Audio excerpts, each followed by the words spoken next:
Good morning, friends. Mrunalini Dabke here. I'm back with a new story and a new author. The name of the story is Where Angels Tread, and the story is written by Chandrika R Krishnan. Chandrika is a Bangalore based writer and educationist. She likes all things beginning with a T talking, teaching, tales, and tea. She has been a teacher in various national and international schools across boards and later shifted to soft skills training. Presently, she is a freelancer. She is also a certified counselor. She also volunteers at a local hospital and seva center that feeds the poor. So let's listen to her story where angels tread. Today is the day. Sitting next to the woman in the bus, Andrew overheard just this phrase as she immediately lowered her voice to a mere mumble after a quick glance at him. The 17-year-old Andrew was quite a rare specimen, particularly when you compared him to his peers.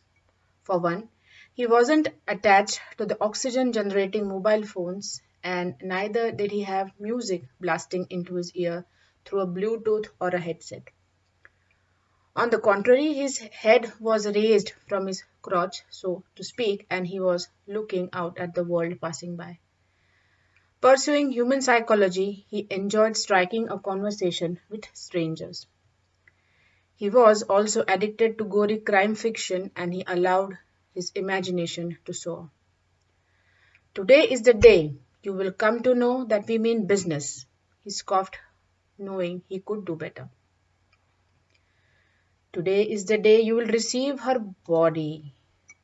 Reveling in the fantasy, he fleshed out the plot where the protagonist returns from work to find a bloody package left at his doorstep, and with a thudding heart, he rips apart the package only to have a dismembered finger fall onto the carpet.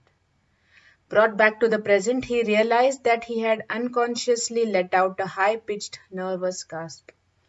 He felt his ears smarting and he started mumbling an apology. He was even more discomfited and troubled when he saw that she looked close to tears. Mortified as any teenager would be and seeing no way out of the situation, he went on doggedly. Look, I really am sorry. I allowed my imagination to soar and I had developed an entire scenario from that one sentence that I overheard you say. As he looked at her widening eyes and her open mouth, he wasn't sure if it was the right thing to have elucidated the scene, and he hastily amended the mistake. I just heard that one sentence, promise. Anyways, the scenario need not necessarily be bad. I can make it happier. Warming to his idea, he said earnestly. Today is the day he met his soulmate. Or today is the day the sun rose once again, wiping out the mists of yesterday, making things appear brighter, he said cheerfully. Unable to pierce the wall of silence and afraid of the way she seemed to be breathing through her mouth and the unblinking eyes brimming with tears, he decided to step out of the bus and walk the rest of the way to his destination. He was afraid that she would come out of a trance and call him out. He decided that it was safer to hook himself to earphones in future. Waving a vague hand at her, he jumped off the bus and walked along the bus in his long, jaunty pace. She stared out at him from the moving bus, and his quick wave at her, combined with his grin visible under the low slung cap on his head, made her heart and throat constrict. She craned her head and continued looking at him till he was a mere speck in the distance. Walking into his college, Andrew would never have envisaged that this one sided awkward conversation made to the stranger sitting next to him was a life altering one. Broke both financially and emotionally, Latha had been at the end of her tether. She felt exhausted and whipped from parenting her broken parents right from the time her brother was reported missing in a boating accident a decade ago.